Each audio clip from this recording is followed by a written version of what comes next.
Hey guys, this is Ken McElroy, and you are listening to the Mailbox Money Show with Bronson Hill.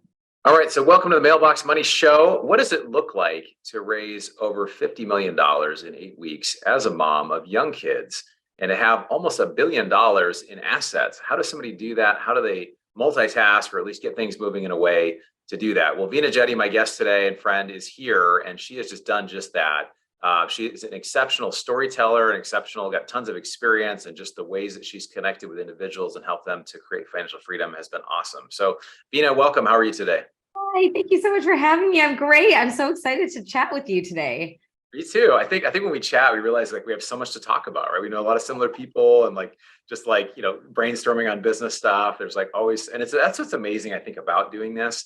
Like a lot of people won't talk about is that you get in the room and you just have conversations you'd never be able to chat with, right? Because you have this business. And actually, maybe we can go on a side note here. I remember I heard you at Fun Launch Live, and you were sharing a story about how you always fly first class.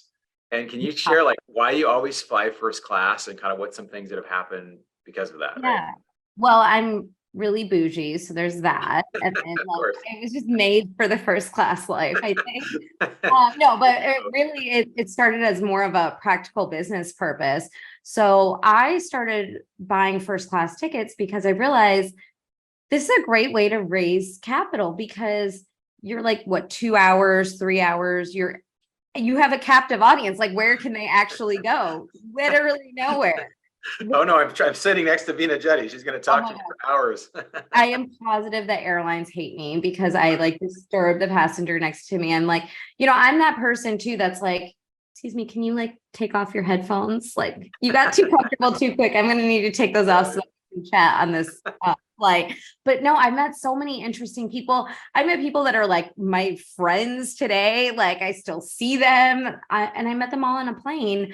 I met owners of banks, I've met surgeons, I've met entrepreneurs that have had 8-figure exits on their business. I've met so many people on airplanes and in airport lounges. It's a great hack, actually.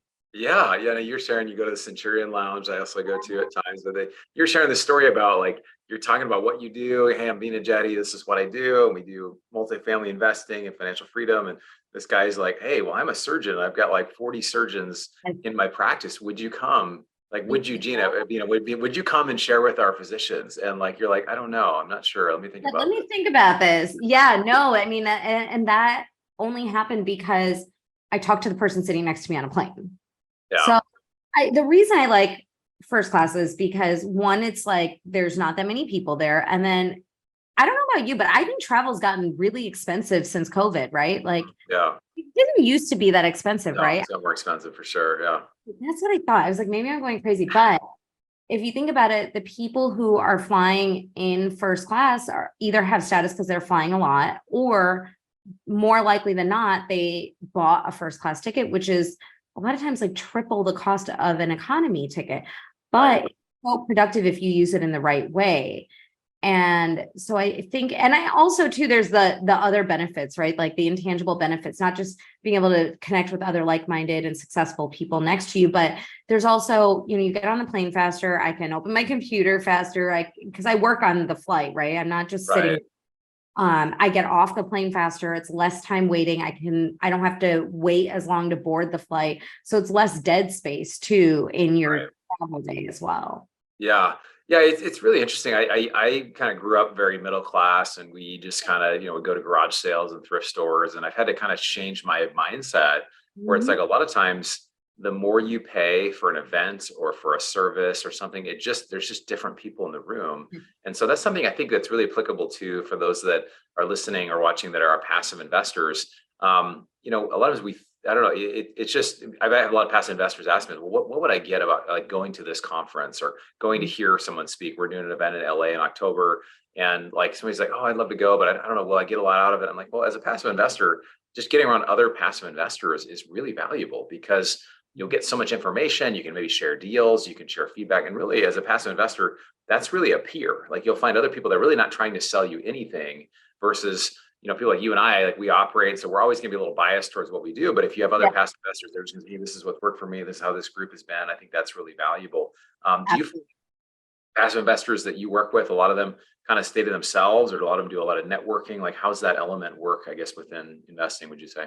I think the savviest investors, like my family offices and my ultra high net worth individuals, they do a lot of networking because they recognize the same thing that you were just talking about. You don't actually need to have 100 great multifamily sponsors. You need like 2 to 3, maybe. Right. And then you rinse and repeat and you reinvest with them and you invest in multiple projects with them. That way you're not reinventing the wheel every time you're investing. So I do think that they're always looking for who's the next person that we're going to invest with and partner with. And then what's really cool is when you have that kind of sophisticated money that is moving into your deals, then they bring you other opportunities. So they have other things that they're investing into that you can now partner with them and invest with them on, that might be outside of your space. So it's a really great synergy that happens when you start networking with like high net worth individuals. So I do think it's something that's important for investors to do. Like I've gotten so much great deal flow just from networking at these events as a passive investor myself. Yeah, yeah, absolutely. Yeah, it's something that I think people don't, a lot of times we just don't realize, the best deals that most people don't hear about, it's because they weren't invited to the table. And the best deals I've heard about is because it was like a personal invite. Like I share this story, there was a guy that I know that had this opportunity to come and bring $2.5 million for like a day or two while they closed the deal, because the lender, there was some weird thing with the lender where, or it wasn't the lender, it was escrow, where they needed to have money in the account, but the seller was actually actually investing in the deal, but there was not enough money in the deal. So they had to like put it in for a day or two. This person got like a 5% return in like a day or two. So they made like 100K like in 24 hours just by putting 2.5 million in. And like, that was an exceptional, if you annualize that, it's like a ridiculous return. But because they were invited to the table, that's how they heard about it. And so again, the amazing power of networking. Well, I want to talk a little bit about your background, and obviously I think there's so many topics we could talk about, but why don't you give us a little bit of your story, kind of how you got started with this? I know you did some account management and property management, and now you're raising, $50 million a pop, and like, just, it's easy, right? Just kind of happen. How did it kind of get started for you? What's kind of the origin of all this? So I actually come from a real estate family. My mom is a really successful real estate investor. She bought all residential though. She never bought multifamily. So I'm the first in my family to do multifamily investments. And I, graduated from undergrad with my degree in finance when I was 20 years old. So I was like total baby, but felt like a complete adult, right? Because I was 20. What did I know back then? My mom was like, great, now you can come work for the family business. And I was like, I'm an adult with a degree. I don't need to work for you. Right. So I actually ended up going to corporate America and working in corporate real estate. I ultimately left one of the largest real estate shops in 2012 after I paid taxes for the first time married to my husband. I was like, wow, we are paying a lot in taxes now because we were both W-2 earners. And so I left to become a full-time real estate professional. I left to start investing for ourselves. And that was really where I got my springboard into investing and starting my own company. And I started in single family homes. One thing I learned very quickly is single family homes are not scalable, and I hated it. So there was that too. And so I was like, I don't want to do this, but I love the residential side. I love the idea of providing like a safe and clean home for somebody. Right. And so I was like, okay, how do I marry the best of both worlds? And that's where multifamily is like really the golden ticket, right? It's a risk adjusted return. It's the most stabilized asset class of all of the real estate asset classes with the highest Sharpe ratio. So you get the best return for the relative amount of risk you're taking on, right? And then you also are getting the residential aspect of it, and you have the scale of commercial. Yeah, that's it. I mean, it really is amazing. A lot of people think, I'll become financially free by buying a bunch of houses. And that's what I started doing. I think it's because we're familiar with it. Most of us have lived in a house, at some point. So we just, let's get more of these, but there's just no cash flow there typically. And it takes a really long time, and you're really counting on the appreciation versus with multifamily. You can scale much faster. And then even as a passive investor, you actually can cash flow much better without taking up your time, which I think a lot of people that have money, it's a money problem. Not that they don't have money, is they have money and they don't know what to do with it, where they're going to get a consistent return, and they don't like Wall Street. So let's talk for a minute about kind of what you're seeing now in multifamily, because I know, rates have risen significantly. There's a lot of stuff with debt that's gotten more difficult. Rates have, gone really much higher. Valuations have come down. What are you're still doing deals. So you're doing deals regularly. So what kind of what's changed for you, I guess, in the last 12 to 18 months? Yeah, I would say as far as multifamily sponsors go, we probably do significantly less deals than most people do. Like the first deal that I'm doing in 2023 is going to be actually in Q3 of the year. So the first 2 quarters, we actually didn't close anything. Last year we did 2 deals. The year before that we did 2. The year before that we did 1. So we're doing very few deals comparatively. But it's because we're very stringent and very strict on our underwriting standards, and we will not, bend the numbers. We will not move our standards just to make a deal work. In the long run, it's not going to be great for investors. So we're very diligent. We only say yes to really great deals. So I'll start by saying that. So one thing that's changed is not as many deals are underwriting or making sense anymore. We're underwriting hundreds more deals than we used to find one that maybe works. Sure.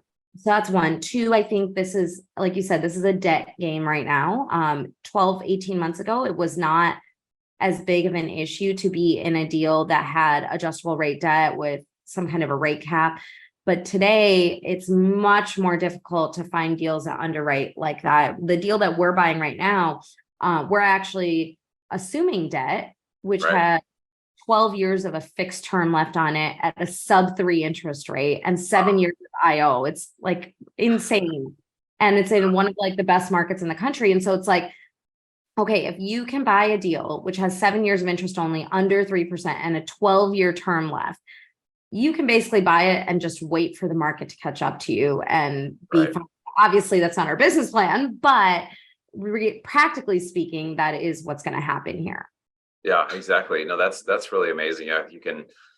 So in a situation like that, are you guys having to bring more money to the table since it's an assumable loan? So you're putting, instead of 25%, it might be worth 30, 40, 50%. Oh, yeah. So the last deal we closed in December, we only leveraged, I think it was 51 point something percent. Okay. So we're bringing significantly more equity, which means that we're seeing significantly lower returns net to investors, but it's a more stabilized asset because it's fixed debt and it's leveraged so low.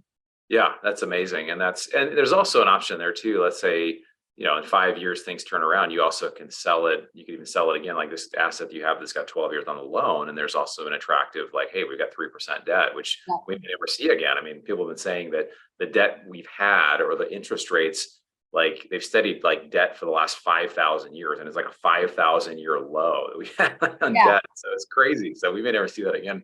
We'll see. So interesting. That's great. And you're saying it's getting a little more. What do you see kind of happening as far as, the Fed has said they're going to, at least at the time we're recording this, early July, but they're saying they're going to raise rates. I know the Fed can shift course very quickly. They can say, oh, we're doing this, all of a sudden, oh, actually now we're doing this. Yeah. And so what do you foresee happening to real estate or multifamily valuations?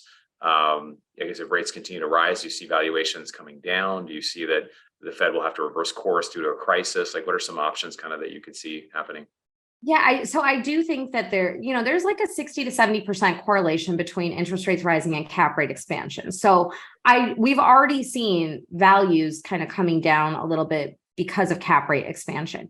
What's interesting though, in this point in the cycle, in this specific market, is as interest rates go up, it's pricing out a lot of buyers from the market. So we're kind of turning into a nation of renters, so to speak. And I have a little bit of a different philosophy, just from a personal standpoint versus the capitalist in me, right? But from a personal standpoint, I think it's a little bit scary when you think about it. And I think that today, millennials, Gen Z, whatever, the next generations, I really have to consider, do you want to be a landlord or do you want to be a renter? Because this is the moment to make that choice. I don't think that real estate overall is going to come down significantly. These are blips on the radar, but if you look over long horizons, real estate goes up just like the stock market, right? It goes up over long periods of time, and this is a marathon, not a sprint. So I think what's happening is we're still seeing an all-time high demand for rentals. that's not moving. So our NOI is going up. Great. It's the debt that is now becoming a bigger issue of how do we finance these assets. And I almost wonder if there comes a point, if the Fed keeps raising the rate, where we start going in with all cash offers and just raising the debt instead of going and financing the debt. I wonder if we raise a debt fund ourselves and put someone or multiple investors or a fund in a debt position where maybe now we're paying like 6% or 7%. And it's still beating what you're doing probably in the market, but who knows? I mean, it's hard. My crystal ball isn't really working today, but I think multifamily is going to continue to go up as like a broad picture, not in a short-term sense. I think the Fed is going to raise the rate a little bit more and then kind of stagnate and then possibly start coming down. So I think this is like more about surviving these next several quarters or months. And I think that the people that are really in trouble right now are the assets that don't have rate caps in place. Yeah. The ones that, we saw the Apple's Way portfolio fail partially because of interest rates. I mean, who knows what else they were doing, but that's a big piece of it. Right. And that's a big issue because a lot of these, and you might know better than me, but I believe the figure is about 85% of large multifamily debt is bridge debt. A lot of people had rate caps. Is that high? I think it's very high. It's at least. Okay, I didn't know that. I didn't know it was that high. I know that last quarter, we had 1,457 assets have rate caps expire or debt expire. Yeah, right. Because then that's the issue where the debt or the rate cap expires. And then typically they're typically 2-year debt, and then you can extend, but it has to be based on certain terms. Right. And sometimes it's even kind of like Ken McElroy, my friend, talks about the cash in refinance, right? You actually have to bring cash to the table to try to buy your rate down or extend your rate or something like that. So there's some of that we're seeing within the next 6 to 12 months that a lot of this stuff's going to start to change. So that's just going to be very interesting to see how it doesn't seem like the Fed is really as concerned about that as they're concerned about other economic things. Yeah, they don't really care. I mean, I think it'll be interesting though, because I don't even want to say it out loud, but I almost feel like the way that this is going to get resolved is with some kind of a government bailout. Like I hate saying that, but I don't know what the other options are really going to be if we can't refinance and restabilize assets, because you can't have these massive portfolios going under. Like Apple's Way relatively is a smaller portfolio compared to what some of these larger owners have, like the Blackstones and Starwoods of the world. Well, and there is a difference a little bit between, I have a friend, Omar Khan as well. And, we were talking about this. He's a CFA, a chartered financial analyst. He's just very smart. You see if there's like 100,000 CFAs in the country, they're super analytical. And so we were talking about this, and I said, what about all these, like big REITs and stuff that have this bridge debt as well? He's like, well, they have a different business model where they can go to the market and they can raise more money, or they might only put, they might have, instead of 20% down, they get 40 or 50% down. And so they've just kind of done it a different way, and they can always easily go raise more money. So it kind of changes a little bit. I wanted to ask you a little bit different note here, but in terms of financing, because I know your friend Pace Morby, we were at a conference recently, you spoke, and he was there as well. And, he was saying you can use this subject to financing, which those that aren't familiar, basically it means you go to a seller and you say, hey, I will pick up your loan. I won't assume it. I'll just keep the loan in your name, and we'll sell it to me, but I'll pay your loan. And so he was saying he's been able to do this with 40, 50 units at a time, like in a large, like some multifamily stuff. And he said he was talking to Grant Cardone, and Grant Cardone was like, why are we doing this? So have you found any availability? Have you found people doing this in larger multifamily stuff, 100 units or more? See, our assets we target are very institutional quality, and they don't do that. We're buying from, the REITs and the largest sellers. So they don't really have the same flexibility. What you really need to do is find mom and pop owners. So he just bought like a 200 something unit on creative finance this way, with actually, I think it was a seller finance deal, but he's finding these deals. I actually just invested in a deal with him that we're doing this. We're buying it creatively. And it's, I wouldn't call it large multifamily because, for me, that's like 200 plus units, but it's sizable. It's between that 100 and 200 door spot. I think there's a sweet spot there between like the 100 and 200 units for the larger side of creative finance. And then you have like your 50 and under where you can creatively finance there. Yeah, but he's incredible. I mean, what he's done, he's revolutionizing the industry. Yeah. Yeah, that's awesome. No, it's really amazing. I think that I've got his book. I'm starting to read it and stuff, and it's a book I just need to spend more time with. But the concept is awesome because it's a way you can grow without having to really, put either Right. no money or very little money down. Yep. And it's what a lot of people have, especially in single family, where it's like a lot of people that have 3%, 4% rates that they could actually, they're having trouble selling their house, but you can say, hey, I could actually offer you at or even above asking to be able to pick up that loan. So there's actually there's reasons why people would do this, right? In particular, if somebody had, maybe their values have come down a little bit or some issue, but they've got this loan. And so it's been interesting. Have you done some of this beside, like outside of PACE and kind of, so I guess the issue is really sourcing, like how do you find deals like that, or how do people get involved with stuff like that? So the key to doing this, so his book is called Wealth Without Cash, which is like aptly named, right? Because you can build without having any cash put into it. So what I've done is I've gone and found actually leaders from his community. I've gone and found them, love them. I text them like all of the things I see that I'm like, oh, I'm interested in buying this, or they'll go and they'll generate leads and then bring them to me. So we'll partner on those deals. So it's the key to any successful real estate venture is partnership, right? So it's finding those people you can partner with who can help you do this. Cause like for me, I don't want to be spending time sourcing those deals. I don't want to spend time underwriting them. I don't want to negotiate them. I don't want to know how we have to structure it. I don't want to know what documents we need. I want to write a check and be done. Yeah. That's it. Yeah, that's it. Yeah. And so I need a partner who's operational and I'm just the equity partner. Yeah. And that's what that's my goal too. And I think a lot of people that are passive, somebody's a passive investor. That's also a great way. If you find somebody who's really, I actually had a call the other day with a young guy who's 22 and he's like, how do I get going? How do I get started? What do I do? And it's always like, well, you got to get in the room. You got to ask questions. You got to just be, find out what people need and then go do it. So if somebody's willing to, like in my neighborhood in California, if somebody was like, hey, I'm going to go hit up your neighbors and like, let me know what I should find. And like, that would be awesome. I'd totally partner with somebody to help try to find something. We'd find something at work and they get a fee or we'd partner on a deal or something. But it's amazing how, especially with larger stuff, a lot of people that have done single family, is there's just a mind shift. You have to shift from like doing it yourself to like, this is team, right? I think with your mom's and she's like single family, like probably been very successful there because she controlled was much more in control of it.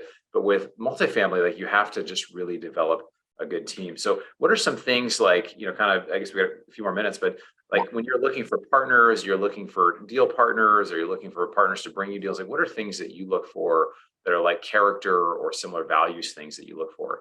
Yeah. So my partner at Vive Funds is actually my sister. So she is the integrator, which is great because I'm totally like the visionary. So she's the integrator and we work really well together in that way. And she's my best friend. So it works out really well. We've kind of gotten our groove of working together and, how things fit and who does what.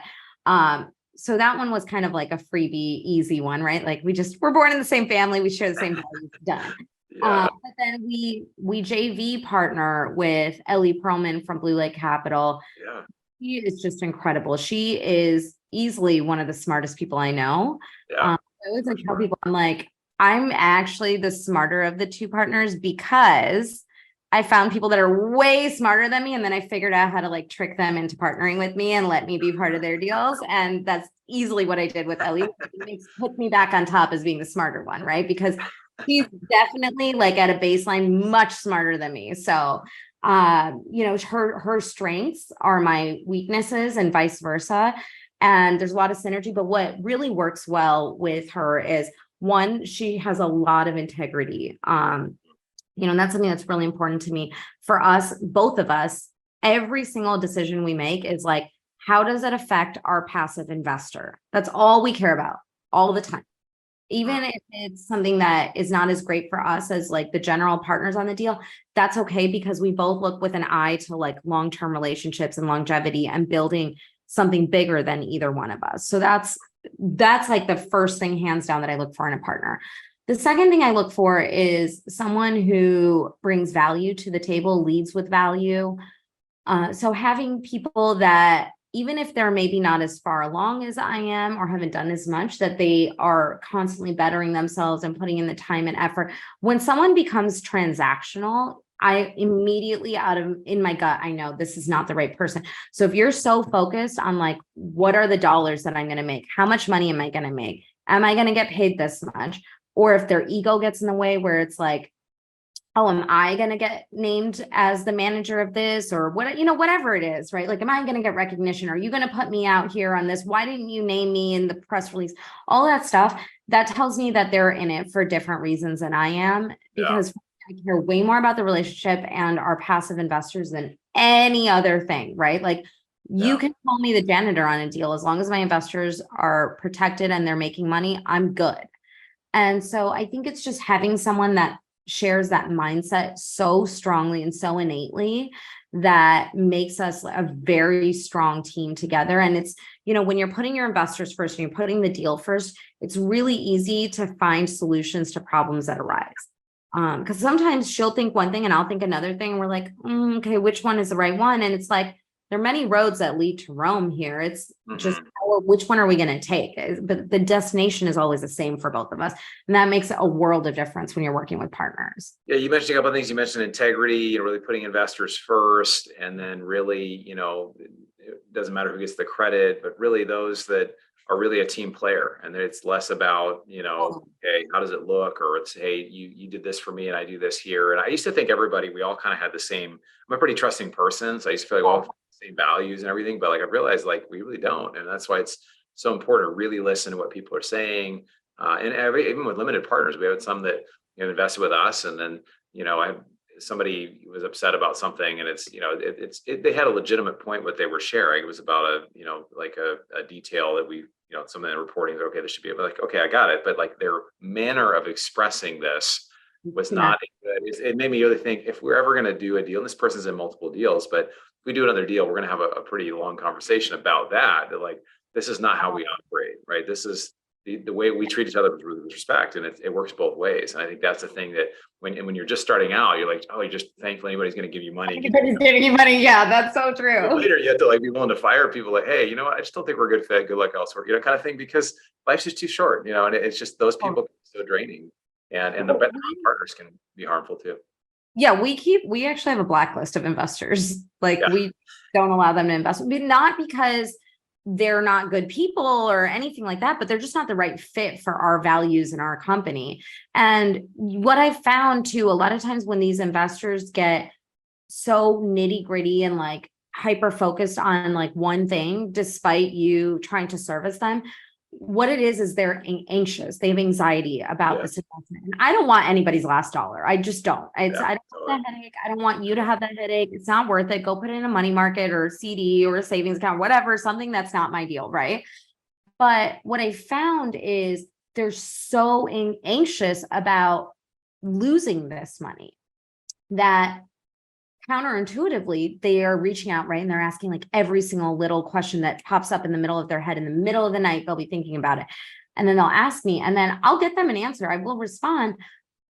But now I've spent so much time managing this one investor that it's like I'm actually detracting from the thing they want me to do, which is operating the asset and making sure it's running smoothly and making them money. And so I encourage LPs when they're invested in these deals, like if you're not going into it confidently, don't go into the deal. No good sponsor worth their salt is going to pressure you into any kind of deal. So that's one. And then two, once you're in the deal, having reasonable questions is fine.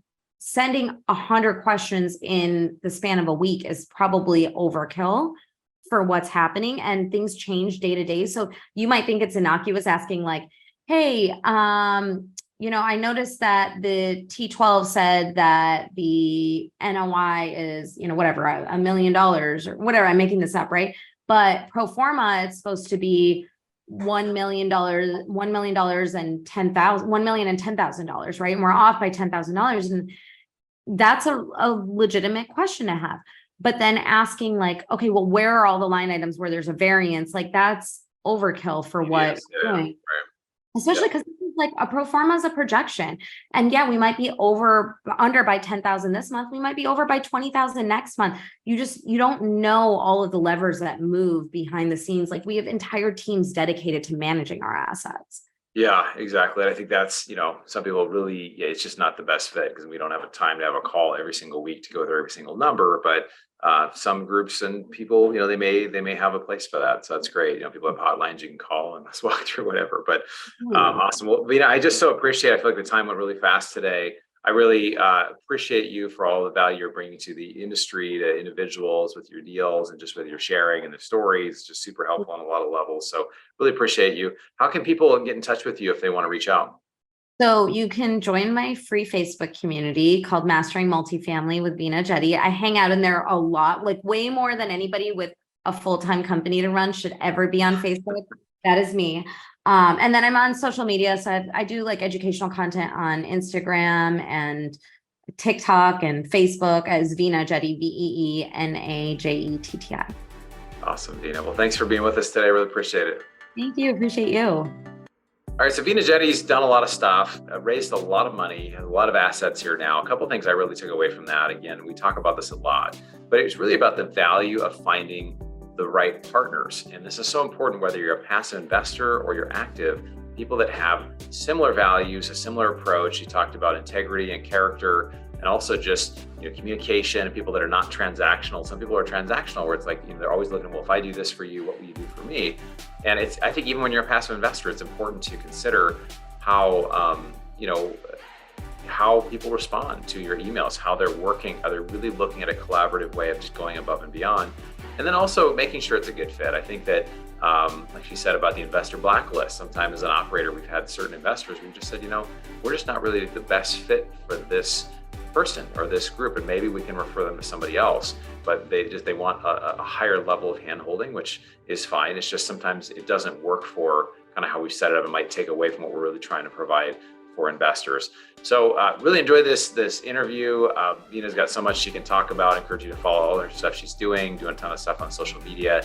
And but anyway, wanted to invite you as well. October 19th and 20th in Los Angeles, California, we're doing the it's called the Advanced Real Estate Investing Summit, featuring Ken McElroy, Neil Bawa. We've got Mark Moss, Russ Gray, a bunch of other folks. It's going to be amazing. So I'm going to be there. If you go to aresummit.com, so aresummit.com, you can find out about that.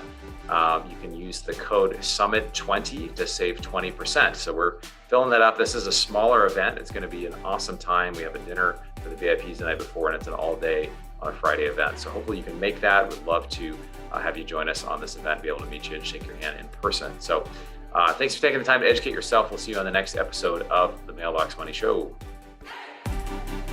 You've been listening to the Mailbox Money Podcast. For more free resources, articles, and videos, go to BronsonEquity.com. There you can download your copy of the special report, The Single Best Investment Strategy During and After a Pandemic.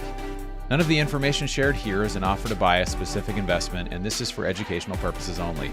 Consult your financial, legal, and tax professionals and use your own common sense before making any investment decisions. Thanks for joining us, and be sure to tune in next time for more Mailbox Money.